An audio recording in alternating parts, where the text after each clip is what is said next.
안녕하세요. 매일 우리가 시간을 보내는 이 건물들, 겉보기엔 다 튼튼해 보이는데 이게 과연 어떻게 설계되고 안전을 확보하는 걸까? 뭐 그런 궁금증 가져보신 적 없으신가요? 네, 누구나 한 번쯤은 생각해봤을 법한 질문이죠. 그렇죠. 건물의 뼈대를 세우는 구조 설계에는 여러 접근법이 있다고 하는데요. 오늘은 그 중에서도 가장 대표적인 두 가지 방법, ASD와 LRFD에 대해 좀 깊이 있는 대화를 나눠보려고 합니다. 이게 마치 같은 재료라도 요리 레시피에 따라서 맛이 확 달라지듯이 구조 설계도 어떤 방법론을 따르느냐에 따라서 그 결과가 달라질 수 있다고 하더라고요. 네, 그렇습니다. 그래서 중요한 질문은 이거겠죠? 과연 이 다른 방법들이 항상 동일한 수준의 안전성 그리고 또 경제성을 보장할 수 있을까 하는 점입니다. 오늘 저희가 함께 살펴볼 자료들이 바로 이 질문에 대한 아주 흥미로운, 어쩌면 좀 놀라운 시사점들을 던져주고 있습니다. 네, 특히 최근 연구 결과가 주목할 만하죠. 맞습니다. 특히 구조공학 분야의 권위 있는 저널에 실린 최신 연구 논문, 그 사벨리 연구팀의 논문을 보면요. 바람이나 지진 같은 수평 방향의 힘, 그러니까 횡하중이 작용할 때 이 두 설계 방법 간에 예상치 못한 큰 차이가 발생할 수 있다, 이렇게 경고하고 있습니다. 네, 그 논문이 오늘 이야기의 중요한 축이 될 것 같습니다. 그 외에도 두 방문론의 기본 개념을 설명하는 여러 입문 가이드 자료들이나 또 오랫동안 이어진 전문가들의 논쟁을 다룬 글들, 이런 것들도 함께 살펴보면서 이 주제를 좀 입체적으로 파헤쳐 볼 예정입니다. 자, 그래서 오늘 이 시간을 통해서요. ASD와 LRFD가 근본적으로 어떻게 다른지, 또 왜 이 두 방법 사이에 오랜 논쟁이 있어 왔는지, 그리고 가장 중요하게는 이 차이가 우리가 사용하는 건물의 안전과 경제성에 실제로 어떤 영향을 미치는 건지 함께 탐구해 보겠습니다. 준비되셨나요? 네. 그럼 바로 시작하죠.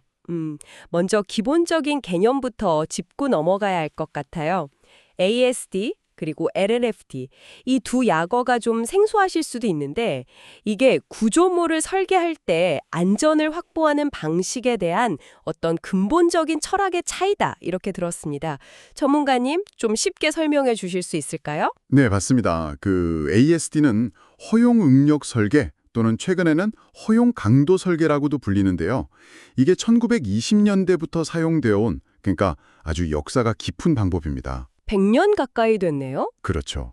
핵심 아이디어는 간단합니다. 실제 건물에 작용할 것으로 예상되는 하중이 건물을 이루는 부재, 그러니까 기둥이나 보 같은 것들이 허용할 수 있는 안전한 수준의 힘, 즉 강도를 넘지 않도록 설계하는 겁니다. 아, 허용 수준이 기준이군요. 네, 반면에 LLFD는 하중 저항계수 설계의 약자인데요. 이건 1986년에 공식적으로 도입된 상대적으로는 최신 방법입니다.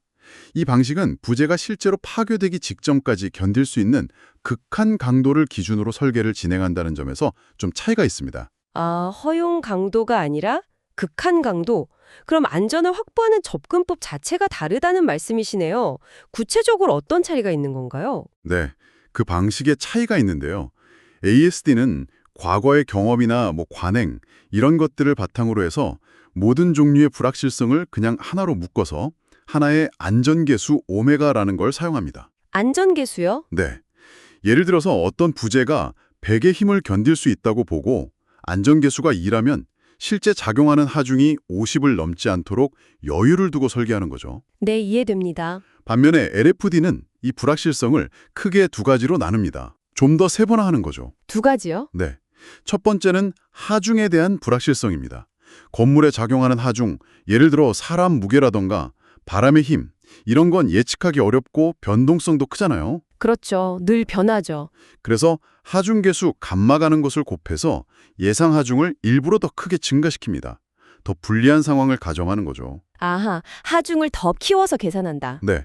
그리고 두 번째는 저항, 그러니까 부재 자체의 강도나 시공 품질 등에 대한 불확실성입니다. 이건 저항계수 P라는 것을 곱해서 부재가 가진 공칭 강도, 즉 설계상의 강도를 일부러 좀 줄여서 평가합니다. 이것도 더 안전하게 설계하기 위해서죠. 아, 그러니까 하중은 키우고 강도는 줄여서 평가한다. 이렇게 양쪽에서 다 안전 여유를 두는 거네요. 맞습니다. 불확실성의 종류에 따라 다르게 접근하는 거죠. 하중의 불확실성하고 재료나 시공의 불확실성을 이렇게 분리해서 다루는 거군요. 그렇게 했을 때 얻는 장점은 뭔가요? 보다 합리적이고 또 일관된 안전 수준을 확보할 수 있다는 점을 가장 큰 장점으로 꼽습니다. 예를 들어서요. 건물의 자체 무게 같은 고정하중 D는 비교적 정확하게 예측 가능하잖아요. 네, 그렇죠. 하고 반면에 사람이나 가구처럼 변동성이 큰 활하중 L이나 예측이 더 어려운 바람, 즉 풍하중 W 같은 거에는 더 높은 하중 계수를 적용할 수 있습니다. 아, 위험도에 따라서 개수를 다르게 적용하는군요. 네, 이렇게 하면 불필요하게 과도한 설계를 피해서 경제성을 높일 수도 있고 동시에 예측하기 어려운 위험에 대해서는 안전성을 더 확실하게 확보할 수 있다는 거죠. 그렇군요.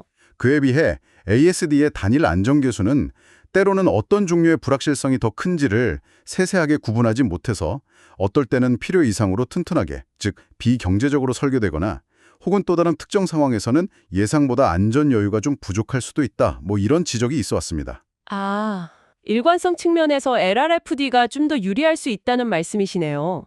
흥미로운 점은 ASD의 이름이 원래 허용 응력 설계였다가 최근에 허용 강도 설계로 바뀌었다는 점인데요. 이것도 그럼 LRFD의 영향을 받은 건가요? 네, 정확합니다. 미국 철강협회, AISC 같은 주요 기관에서 ASD의 설계 기준점을 LRFD처럼 강도, 스트렝스 기준으로 통일했습니다. 그러면서 과거에 좀 논쟁이 되었던 힘을 응력 단위로 비교할 거냐, 아니면 강도 단위로 비교할 거냐 하는 그 문제는 상당 부분 해소됐다고 볼 수 있어요. 아, 그 논쟁은 이제 없어졌군요. 네, 하지만 여전히 하중과 저항의 불확실성을 어떻게 다룰 것이냐 하는 그 근본적인 철학, 즉 하중계수와 저항계수를 분리해서 볼 거냐 아니면 통합된 안전계수를 사용할 거냐 하는 그 차이는 여전히 남아있는 상태입니다. 그렇군요. 근데 ASD가 거의 100년 동안이나 성공적으로 사용되어 온 어떻게 보면 검증된 방법이잖아요. 네, 그렇죠. 오랜 역사가 있죠. 그런데 왜 굳이 LRFD라는 새로운 방법으로 전환하려는 그런 움직임이 있었던 걸까요? 마치 수십 년간 잘 다니던 익숙한 길 대신에 굳이 좀 낯설고 복잡해 보이는 새로운 길을 가려는 것처럼 들리기도 하는데요. 가장 큰 동기는 역시 진보에 대한 어떤 열망과 필요성이었다고 할 수 있습니다. ASD가 처음 개발되었을 당시에는요. 건축 재료 대부분이 힘을 받으면 변형되었다가 힘이 사라지면 원래대로 돌아오는 소위 탄성적인 거동을 보인다고 가정하고 설계를 했어요. 한성 거동이요? 네. 하지만 재료공학이 계속 발전하면서 일정 수준 이상의 큰 힘을 받으면 영구적인 변형이 남는 비탄성 또는 소성 거동을 보이는 재료나 그런 거동을 활용하는 설계가 중요해졌습니다. 예를 들면 지진이 왔을 때 건물이 약간의 손상을 입더라도 완전히 붕괴하지 않고 버텨주는 능력, 이런 게 중요해진 거죠. 아, 완전히 부서지지 않고 변형되면서 버티는 능력? 그렇죠. 그런데 ASD는 이런 재료의 실게 복잡한 거동 특성을 설계에 정확하게 반영하는 데에는 좀 구조적인 한계가 있었습니다. LRFD는 바로 이러한 한계를 극복하고 재료의 비탄성 거동까지 고려해서 보다 현대적이고 정교한 설계를 가능하게 하도록 개발된 겁니다. 특히 대학이나 연구기관을 중심으로 구조공학의 지속적인 발전을 위해서는 LRFD로의 전환이 필수적이다. 이런 공감대가 강하게 형성됐었죠. 학계 주도였군요. 네, 확률 통계적인 개념을 도입해서 안전성을 좀 더 일관되게 관리하려는 시도이기도 했고요. 하지만 오랫동안 익숙하게 사용해온 방식을 바꾸는 데에 대한 저항도 만만치 않았을 것 같습니다. 특히 현장에 계신 엔지니어분들 입장에서는요. 물론입니다. 당연히 그랬죠.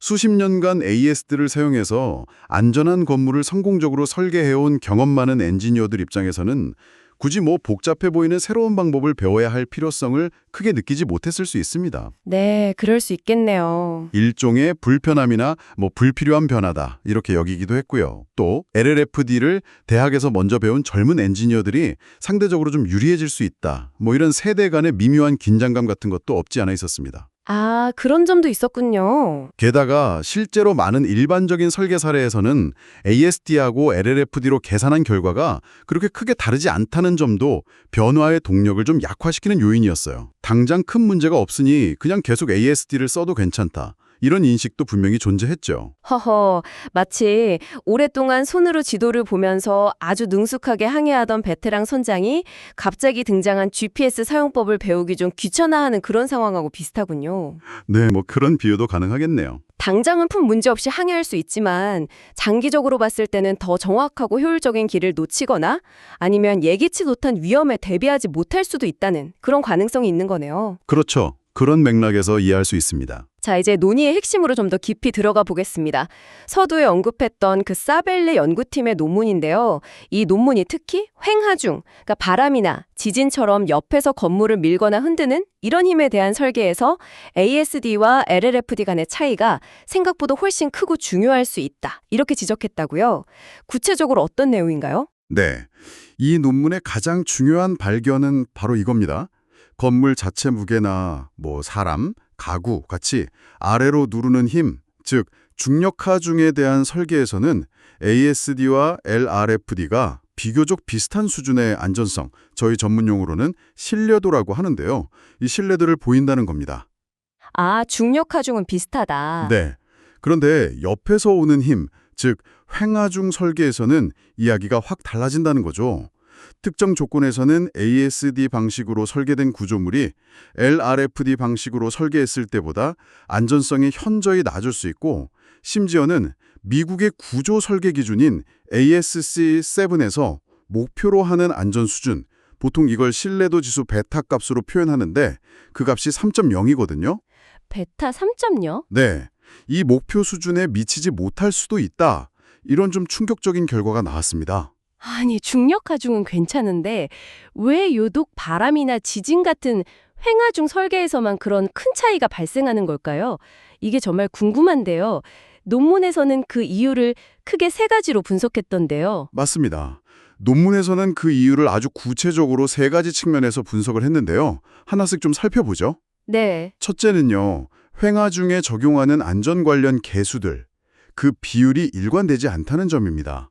아까 LRFD는 하중계수 감마랑 저항계수 파이를 쓰고 ASD는 안전계수 오메가를 쓴다고 말씀드렸잖아요. 네, 그랬죠. 미국 광고저 설계 기준 AISC에서는 보통 LRFD 방식으로 계산한 부재의 설계 강도가 ASD 방식으로 계산한 허용 강도의 약 1.5배 정도가 되도록 저항계수 파이 하고 안전계수 오메가 값을 정해놓고 있습니다. 아, 1.5배? 네.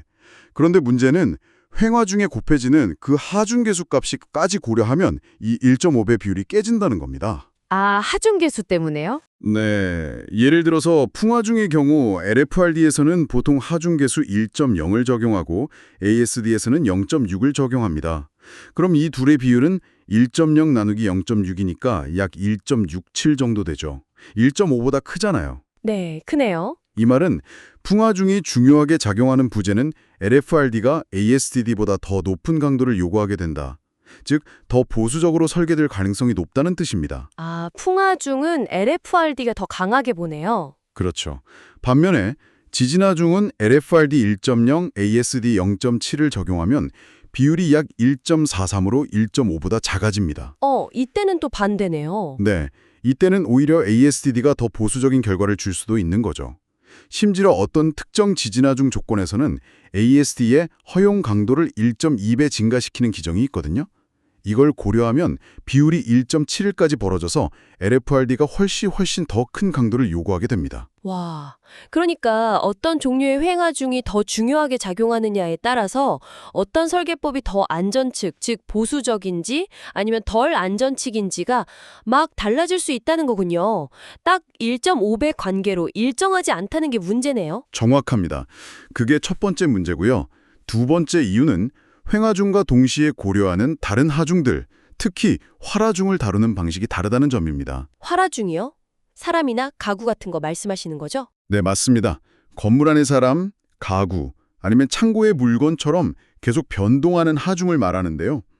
LRFD에서는 바람이나 지진 같은 주된 횡하중이 작용할 때 그 순간에 건물 안에 사람이 있거나 물건이 쌓여있을 확률을 통계적으로 고려합니다.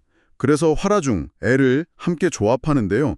이때 예를 들어 창고처럼 평소에도 활하중이 클 것으로 예상되는 경우 대략 제곱미터당 4.8kN 이상인데요. 이런 경우는 활화중 전체 1.0L을 다 고려하고요. 일반 사무실이나 주거 공간처럼 활화중이 상대적으로 적은 경우는 그 절반, 0.5L만 고려하는 식으로 합리적으로 구분해서 적용합니다. 아, 활화중 크기에 따라서 다르게 적용하는군요. 합리적이네요. 네. 그런데 AST의 가장 기본적인 횡화중 조합식을 보면요. 놀랍게도 이 활화중 L이 아예 포함되어 있지 않습니다. 네, 활화중이 빠져 있다고요? 네. 물론 L을 포함하는 다른 AST 조합식도 있긴 합니다. 하지만 그 경우에는 대신 주된 횡화중, 그러니까 바람이나 지진, 얘를 영향을 75%로 줄여서 적용합니다. 아, 왜 그렇게 하는 거죠? 이게 과거에 두 종류의 일시적인 하중, 예를 들어 활화중 L과 풍화중 W가 동시에 최대로 작용할 확률은 낮다고 보고 그럴 때는 허용 응력을 좀 증가시켜주던 그런 관행을 반영한 건데요. LRFT처럼 명확한 통계적 근거에 기반한 구분은 아니다 라고 논문은 지적하고 있습니다. 와, 건물의 실제 사용 상태를 반영하는 활화중을 LRFPD는 통계적으로 고려하는데 ASD의 대표적인 방식에서는 아예 빠져 있거나 아니면 다른 방식으로 좀 애매하게 처리한다는 건 이건 정말 큰 차이 같은데요. 실제 건물에 가해지는 힘을 다르게 계산하게 되는 거니까요. 그렇습니다. 이 활화중 처리 방식의 차이가 최종적인 설계 요구 강도뿐만 아니라 조금 뒤에 설명드릴 2차 효과에도 영향을 미칩니다. 그래서 전체적인 안전성 평가에 큰 차이를 유발하게 되죠. 2차 효과요? 네. 세 번째 이유가 바로 구조물의 2차 효과, 다른 말로 P-델타 효과라고 하는데요. 이 계산 방식의 차이입니다. P 델타 효과. 좀 어렵네요. 네, 간단히 설명드리면요.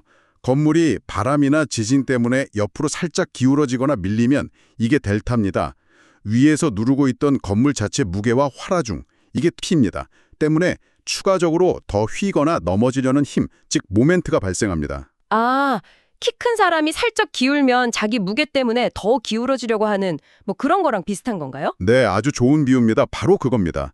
이것을 2차 효과라고 하는데 이 효과를 계산할 때 고려하는 수직하중 P의 크기가 ASD와 LFRFD에서 달라진다는 겁니다. 아, P 값이 달라지는군요. 왜죠? 특히 아까 말씀드린 것처럼 활화중 L이 아예 빠져있는 ASD 조합식을 사용하면 LFRFD에 비해 이 2차 효과를 유발하는 P값, 즉 수직하중이 작게 계상되겠죠. 그러면 2차 효과에 의한 추가적인 힘도 훨씬 작게 계상될 수 있습니다. 아, 그럼 실제보다 건물이 더 안정적인 것처럼 평가될 수도 있겠네요. 그렇죠. 그런 가능성이 있는 겁니다. 반대로 L이 포함된 다른 AST 조합식은 또 경우에 따라서는 LFRFD보다 2차 효과를 더 크게 계산할 수도 있고요. 이것도 일관성이 없는 거죠. 와, 정리해보면 횡화중에 적용하는 개수 비율 자체가 일정하지 않고 동시에 작용하는 활화중을 처리하는 방식도 다르고 이게 또 2차 효과 계산에까지 연쇄적으로 영향을 미쳐서 결국 ASD와 LRFD가 횡화중에 대해서 서로 다른 설계 강도를 요구하게 된다는 거군요. 정말 복잡하게 얽혀있네요. 네, 맞습니다. 여러 요인이 복합적으로 작용하는 거죠. 그래서 실제 설계에서는 이게 어떤 결과로 나타나나요? 어느 쪽이 더 보수적인 건지 아니면 덜 보수적인 건지. 논문에서는 RDCR이라는 지표를 사용해서 비교를 했는데요. 이게 뭐냐면 LRFD로 계산한 요구 강도 대 실제 강도 비율과 ASD로 계산한 그 비율을 서로 나눈 값입니다. 요구 강도 비율의 비율 어렵네요. 네, 좀 복잡한데 쉽게 말해서 각 설계법이 부재한테 너 이 정도는 튼튼해야 해 라고 요구하는 정도를 비교한 거라고 보시면 됩니다. 만약 이 RDCR 값이 1.0보다 크면 LRFD가 ASD보다 더 높은 강도를 요구한다는 뜻이에요. 아, LRFD가 더 튼튼하게 지으라고 요구한다. 그렇죠. 그 말은 ASD 기준으로 설계된 부재가 LRFD 기준으로는 안전하지 않을 수도 있다는 걸 의미합니다. 반대로 1.0보다 작으면 ASD가 더 보수적, 즉 더 튼튼하게 설계되어서 비경제적일 수 있다는 뜻이고요. 네, 이해했습니다. 그래서 결과가 어땠나요? 분석 결과 이 RDCR 값이 무려 0.6에서 1.4까지 매우 넓은 범위에 걸쳐서 나타났습니다. 0.6에서 1.4요. 와, 차이가 엄청 크네요. 네, 어떤 부재는 ASD가 훨씬 보수적이고 RDCR이 1.0, 또 어떤 부재는 LRFD가 훨씬 보수적이라는 RDCR 1.0 거죠. 즉, 두 방법이 횡화중에 대해서 일관된 수준의 안전성이나 경제성을 제공하지 못한다는 아주 강력한 증거라고 할 수 있습니다. 어떤 조건에서 차이가 특히 크게 나타났나요? 특히 바람이나 지진 하중이 건물 자체 무게 D에 비해서 매우 크거나, 즉 FWD나 ED 비율이 높거나 또 활화중 L의 비중이 높거나 아니면 건물이 좀 유연해서 2차 효과가 크게 나타나는 경우, 이럴수록 그 차이가 두드러졌습니다. 그렇군요. 논문에 구체적인 설계 예시도 들어있었죠. 제가 기억하기로는 어떤 건물 부재는 ASB 기준으로는 괜찮아 보였는데 LRSD 기준으로 다시 계산해 보니까 필요한 강도보다 20% 이상 부족했다는 그런 내용이 있었던 것 같은데요. 아, 네, 맞습니다. 논문에 제시된 간단한 예시, 테이블 2도 그렇고 부록에 실린 좀 더 상세한 4층짜리 건물 설계 예시, 애펜딕스 A도 그렇고 모두 이 문제를 명확하게 보여줍니다. 특히 바람이나 지진에 저항하는데 아주 중요한 역할을 하는 가세라는 부재가 있어요.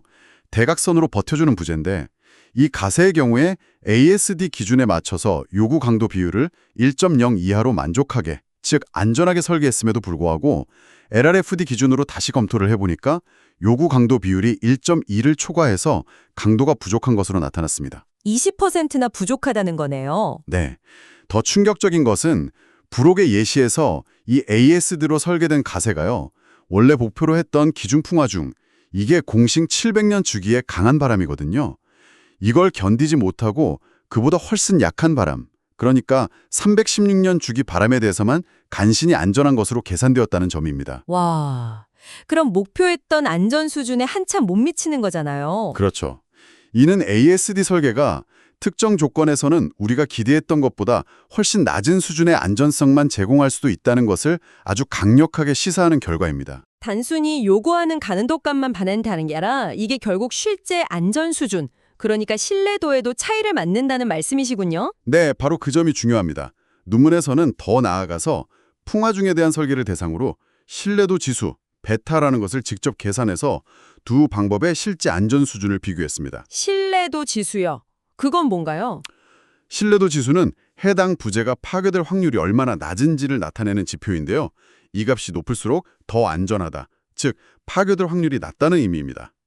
참고로 지진하중은 워낙 변동성이 크고 모델링이 복잡해서 이 신뢰도 분석에서는 일단 제외했습니다. 아까 잠깐 언급했듯이 미국의 설계 기준 ASC7에서는 보통 구조 부재가 파괴되지 않을 확률, 즉 목표 신뢰도 지수를 3.0 정도로 설정합니다. 이게 굉장히 낮은 파괴 확률을 목표로 한다는 뜻이죠. 베타 3.0이 목표군요. 그래서 결과는 어땠나요? 이 부분 결과가 정말 놀라웠던 것 같은데요. 네, 그렇습니다. LLFD로 설계했을 때 계산된 신뢰도 지수는요, 다양한 설계 조건에서도 비교적 일관되게 목표치인 3.0 근처에서 나타났습니다. 일부 조건에서 2.7까지 약간 내려가긴 했지만 전반적으로는 상당히 안정적이었죠. 네, 목표치 근처네요. 하지만 ASD로 설계했을 때의 신뢰도 지수는 조건에 따라서 변동성이 훨씬 컸습니다. 어떤 조건에서는 목표치보다 훨씬 높게 나타나서 불필요하게 비경제적인 설계를 유발하기도 했지만 다른 특정 조건에서는 목표치 3.0보다 현저히 낮은 값, 심지어 최저 2.3까지 떨어지는 결과가 나왔습니다. 와, 2.3이요? 목표가 3.0인데 2.3까지 떨어졌다고요? 그게 구체적으로 어느 정도의 차이인가요? 이게 그냥 숫자 차이로 보면 0.7 차이지만 신뢰도 지수 2.3은 목표치 3.0에 비해서 부재가 파괴될 확률이 무려 8배나 높다는 것을 의미합니다. 네, 8배요. 정말요? 네, 8배입니다. 즉, ASD로 설계했을 때 특정 조건에서는 우리가 기대하고 목표하는 안전 수준에 훨씬 못 미칠 수 있다는 거죠. 8배나 높다니 정말 엄청난 차이인데요.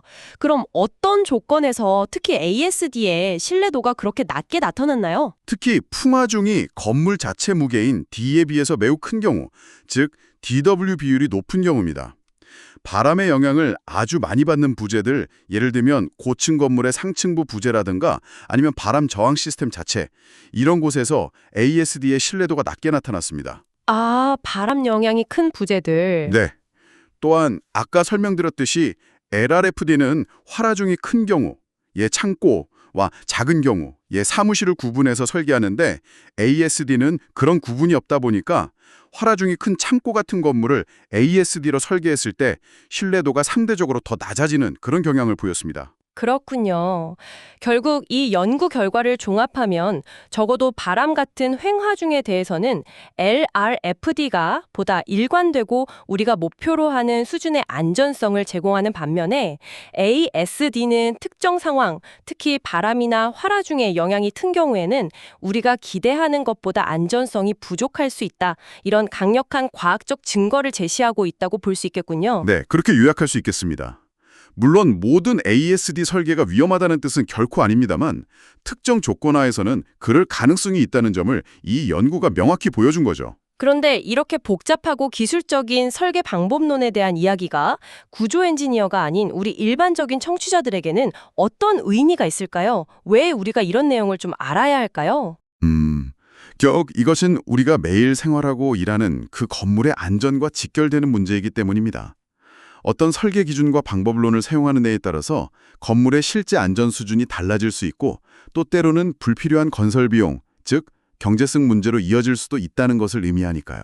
네, 그렇죠. 안전과 비용 문제군요. 네, 세벨리 연구팀의 논문은 특히 강력한 바람이나 지진 같은 극한 상황에 대비하는 데 있어서 현재 널리 사용되는 두 가지 주요 설계 방법, ASD와 LRFD가 항상 일관된 안전성이나 경제성을 보장하지 못할 수도 있다는 점을 아주 명확하게 보여줍니다. 그러니까 단순히 설계 기준대로 지었으니까 무조건 안전할 거야 라고 막연하게 생각하기보다는 그 이면에 있는 설계 철학이나 방법론의 차이, 그리고 그로 인해서 발생할 수 있는 어떤 잠재적인 문제점까지도 이해할 필요가 있다. 이런 말씀이시군요. 네, 맞습니다. 어떤 설계법을 사용했는지, 그리고 그 건물이 어떤 종류의 하중, 특히 바람이나 지진 같은 횡하중을 주로 받는지에 따라서 실제 안전 여유가 다를 수 있다는 점을 좀 인지하는 것이 중요하겠네요. 그렇죠.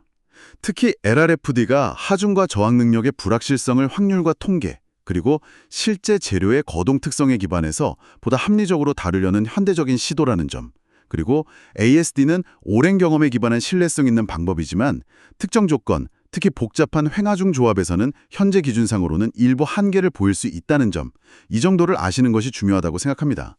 물론 현실의 엔지니어들은 이런 여러 가지 점들을 종합적으로 고려해서 안전하게 설계하려고 최선을 다합니다. 하지만 기준 자체가 가진 개선의 필요성도 이런 연구들을 통해 제기되고 있는 상황인 거죠. 네. 결국 이러한 논쟁과 연구들은 모두 우리가 더 안전하고 또 더 경제적인 건물을 만들기 위한 지속적인 노력의 과정이다. 이렇게 이해하시면 좋을 것 같습니다. 네. 오늘 우리는 건물의 뼈대를 만드는 구조 설계의 두 가지 핵심 방법론, ASD와 LRFD에 대해서 정말 깊이 파고들어 보았습니다.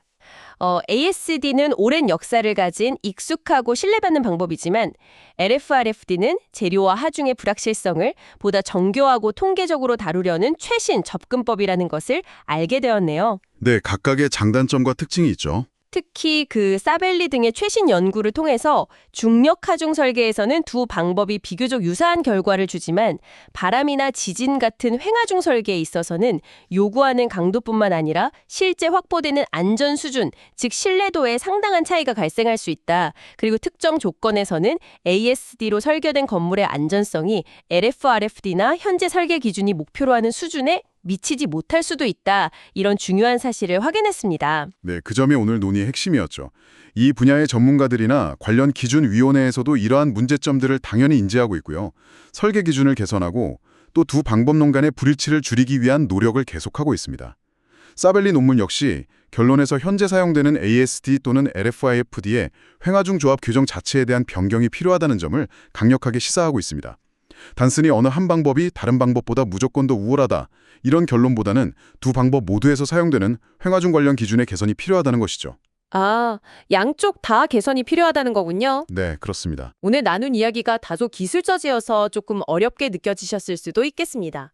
하지만 우리가 매일 발 딛고 살아가는 이 건물들의 안전이 얼마나 많은 고민과 연구, 그리고 때로는 이런 치열한 논쟁을 통해서 확보되고 또 발전해 나가는지 그 과정을 조금이나마 엿볼 수 있는 기회가 되었기를 바랍니다. 마지막으로 오늘 나눈 이야기와 관련해서 여러분께서 한 번쯤 더 깊이 생각해 보시면 좋을 질문을 하나 던지면서 마무리할까 합니다. 우리가 건물의 안전을 이야기할 때 단순히 무너지지 않는다는 그런 최소한의 기준을 넘어서 과연 어느 정도 수준의 파괴 확률까지를 우리 사회가 용인할 수 있을까요? 그리고 그 안전을 확보하기 위해서 우리는 어느 정도의 경제적 비용을 감수할 준비가 되어 있을까요? 더 나아가서 이런 사회적인 합의점을 어떻게 구체적인 설계 기준의 숫자로 반영해야 할까요?